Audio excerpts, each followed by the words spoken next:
அண்ணா வணக்கண்ணே. வணக்கம் வணக்கம் சார். நல்லா இருக்கீங்களா? நல்லா இருக்குமா, நீ நல்லா இருக்கியா? நல்லா இருக்கண்ணே. சொல்லுங்க அண்ணா, நம்ம ஆஃபீஸ் ஓப்பன் பண்ணி எத்தனை வருஷம் ஆகுது? நம்ம ஆஃபீஸ் பார்த்தீங்கன்னா 36 வருஷமா இருக்கு. 36 வருஷமா இருக்குங்களா? நீங்கள் ஆஃபீஸ்க்கு ஜாயின் பண்ணி எவ்வளோ நாள் ஆகுது? நான் 2000 ஜாயின் பண்ணேன். 25 வருஷமா போயிட்டு இருக்கு வெற்றிகரமா. 25 வருஷமா சில்வர் ஜூப்ளியா ஒர்க் பண்ணிட்டு இருக்கேங்க. சூப்பர்ண்ணா சூப்பர்ண்ணா.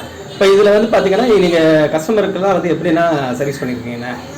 என்ன நான் பண்ணது வரைக்கும் பார்த்தீங்கன்னா ஒரு 1000 கஸ்டமர்லேருந்து 1200 கஸ்டமர் வரைக்கும் பண்ணியிருப்பேன். குறைச்சல நான் சொல்கிறது ஒரு தோராயமான இது. ஏன்னா நம்ம கிட்டத்தட்ட ஒரு 150 ப்ராஜெக்ட்டுக்கு மேலே நம்ம பண்ணியிருக்கணுமோ. அதனால் ஒரு ப்ராஜெக்ட்டுக்கு பார்த்தீங்கன்னா ஒரு 50 ஃப்ளாட்னா கூட நம்ம எங்கேயோ போச்சு. அது மாதிரி நிறைய பண்ணியிருக்கணுமோ. ஒரு 1000 ஃப்ளாட்டாச்சும் பண்ணியிருக்கணும் இது வரைக்கும். இப்போ லேட்டஸ்ட்டாக எங்கெல்லாம் போட்டிருக்கீங்கண்ணா? நம்ம போடுற லேஅவுட் எல்லாமே உடனே வீடு கட்டுற மாதிரி லேஅவுட் தான் போடுறோம். அதாவது வாங்கினாக்கா கஸ்டமருக்கு க்ரோத் இருக்கணும், அது மாதிரி தான் பார்த்து போடுறோம். இப்போ பார்த்தீங்கன்னா நம்மகிட்ட 100% இருக்கிறது பார்த்தீங்கன்னா நமக்கு விளாங்காடு பக்கம், அருமந்தை, மீஞ்சூர், பொன்னேரி மெதூர், பொன்னேரி பழவேற்காடு சைட்டு நிறைய இருக்குது. நமக்கு லோ பட்ஜெட் இருக்குது, ஹை பட்ஜெட் இருக்குது, பேங்க் லோன் இருக்குது, வீடே கட்டி கொடுக்குறோம். இப்போது எல்லா வசதியும் பண்ணி கொடுக்குறோம். இப்போ மக்கள் நம்மகிட்ட வந்தாங்கன்னாக்கா நம்மகிட்ட பணம் இல்லைன்னு சொல்லக்கூடாது. அவங்களுக்கு லோன் கட்டுறதுக்கு மட்டும் வசதி இருந்தால் போதும், உடனே சாவி கையில் கொடுக்குற அளவுக்கு நம்மகிட்ட வீடே இருக்குது. லேண்டுக்குன்னா எவ்வளோ நான் லோன் பண்ணி தரீங்க? லேண்டுக்குன்னா 70% பண்ணுறோம்.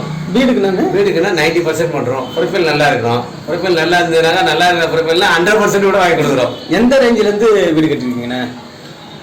குறைச்சலாம் பார்த்தீங்கன்னா 25 லட்ச ரூபாயிலேருந்து 50 லட்ச ரூபா வரைக்கும் நம்மகிட்ட வீடு இருக்குது. சூப்பர்ண்ணா, பரவாயில்லண்ணா.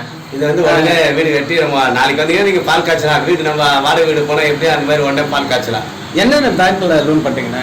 எஸ் பேங்க்கில் பண்ணுறோம், எல்ஐசியில் பண்ணுறோம், எஸ்பிஐயில் பண்ணுறோம், இந்தியன் பேங்க்கில் பண்ணுறோம், ஸ்ரீராமில் பண்ணுறோம், ஜனா பேங்க்கில் பண்ணுறோம், ரப்கோவில் பண்ணுறோம். நிறைய பேங்க் இருக்குது. பரவாயில்ல, இந்தியன் பேங்க்கு எல்ஐசியில் பண்ணிங்கனாலே அப்போ நல்ல அருமையாக தான் இருக்கும். நம்ம சைட்டை பொறுத்த வரைக்கும் சரி, டாக்குமெண்ட்டை பொறுத்த வரைக்கும் சரி. நம்ம இங்கே சென்னையில் நார்த் மெட்ராஸில் பார்த்தீங்கன்னா தனியேன்னு சொன்னாக்கா அது அடிக்கிறதுக்கு ஆளே இல்லை, அந்தளவுக்கு இருக்கும். ஓகேண்ணா, ரொம்ப நன்றிங்கண்ணா. நன்றி. நன்றிண்ணா.